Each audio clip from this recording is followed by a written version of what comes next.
Hello everyone, welcome back to Joy's Creative Finger.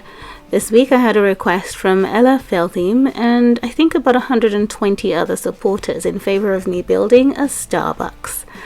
I've gone ahead to do that and it was quite a challenge, but I was really happy to have made this build. I have a couple of barrels in front as a signage with a green luscious wall art. You have to believe that those barrels contain coffee beans. I have street lights here, and I used some of the items from the gingerbread house collection. Just a few. It's not a gingerbread house or anything like that. But I've gone for the warmer tones, brown tones and darker tones, because that's sort of the feel I get when I walk into a Starbucks. It's very cozy, and I think the shades are reminiscent of the coffee bean used in preparing the delicious drinks served in this restaurant. I chose to put it on a penthouse lot because I felt that I'd like my Starbucks in the city. I love seeing the vehicles down below, and people who work in the city tend to head off to Starbucks for lunch. I did that a few times when I worked in the city in London. Anyway, let's get in.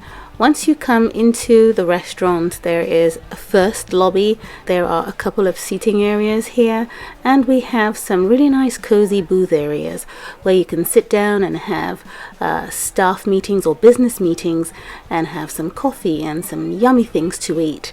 Now, I used the gingerbread chairs, some of them are diagonally placed, and some of the rugs, and we have another booth here where we have a couple of Sims sitting down in a more relaxed manner and having something to eat while they chat away in a quieter space, you know. In the next lobby where the tills are, we have more seating, and let me tell you what's been ordered on this table. Some yummy cupcakes, and we also have some delicious donuts, and we have some grilled sandwiches, which is my favorite. It would have been really great if we could place some of these items as clutter in the game, instead of just the teacups and the trays. But in this particular restaurant, I had to set these out this way. I know I could have gotten them to eat, but I wanted to place more emphasis on the drinks instead. Now you can see one of my Sims has reached for a drink in the fridge there. He will then come to the till and pay for it, or they could grab one for him and sell it to him over the counter anyway. Now I have a full staff crew here, and I went for the color pink for those girls, and you have the manager in black, and the wallpaper looks like it's got coffee beans scattered in them. Let me just get Kelly here to tend this coffee bar, I'd call it, and I'm just gonna get this other Sim to come around and order a frappuccino. That's what I'd say. So while he goes on to get himself a drink, I'm going to tell you a little bit about the logo for Starbucks and how the connection came about with a mermaid right in the center of the logo and the founders of this restaurant that we love so much. I read an article and it said that the founder had a great connection to the ocean and read a lot of marine books, and he swears that he believed he heard the siren call out to him from within the ocean. The siren is known as the most powerful mermaid in the ocean. She has 2 tails, and they believe that there was no coincidence. She is determined to protect his shipments filled with coffee beans from shore to shore.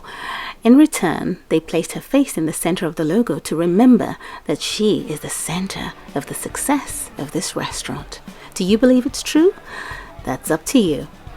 Now let's get Mr. here to order another drink, or maybe get one for himself.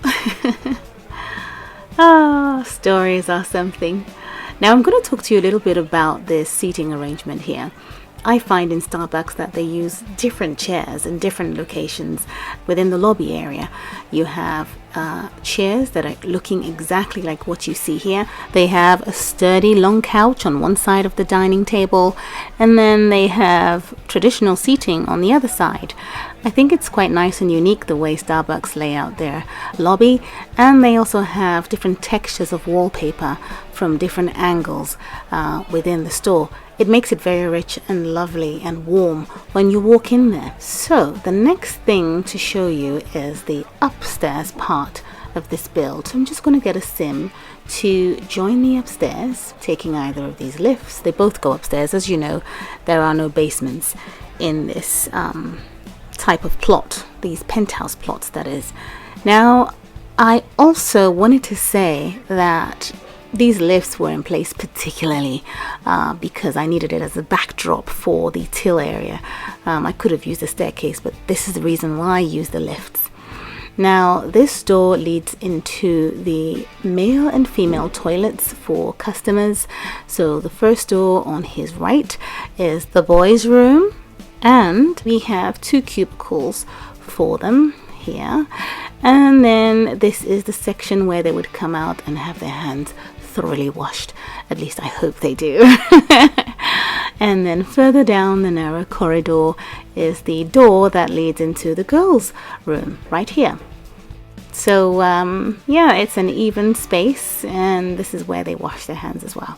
Now I'm going to get him to come out to the staff room. So you have to imagine that on this door it says restrooms, and then when you get further in it says men and then women. On this door it's staff and no one else allowed. Now I'm not letting him in. I placed a flower there so he can't get in, but this is a staff room. They come up here during their lunch times to sit down and eat. They have similar seating areas up here, a few magazines dotted around, and this is the door that goes into the big boss's office. Well, she's not the big boss, she's just one of the managers. She would replace the guy downstairs who's wearing a black uniform. There is a security screen on the wall. She can see everything that's going on downstairs and monitoring the staff that work at the tills. Now the other door here leads into another room for the staff to come in. Say they've just arrived at work and they're about to start their shift. They would come into this room, check and see what days have been given to them, and you have the employee of the month picture on the wall. Now this is their uniform, so they get to hang up their coats and stuff and lock away things in different lockers, and then wait to go and swap over from someone who's already been on shift. So this is the overview of the top part of this restaurant. So it's very functional and realistic, at least I think so. There's quite a number of things that would be so much fun to build in the city, but the sad thing is we only have 3 plots. I do believe, at least I hope so, that in time Sims FreePlay would give us more plots in the city. I'm not sure how possible that would be, but it would be quite nice if that could happen. But the thing is, it's never enough for us, is it? Well, I was very pleased to have built this place, but the thought that I might have to demolish it for another build just aches. Now, I wanted to say that the balloons by either side of the till would be those balloons that you hand out to kids. So when you bring them in, if a mom comes in with her children, then the staff member might hand over a balloon to one of the children and it would say Starbucks on it. So that's why I placed that there. But yeah, I also like that there are 2 separate lobbies. That's the most I could fit into this build, but in some of the Starbucks that I visited, they have like 3 or 4 different sections depending on the size and the location. Anyway, I want to thank you so much for watching, and I hope you have a lovely day, and I'll see you again soon. Bye!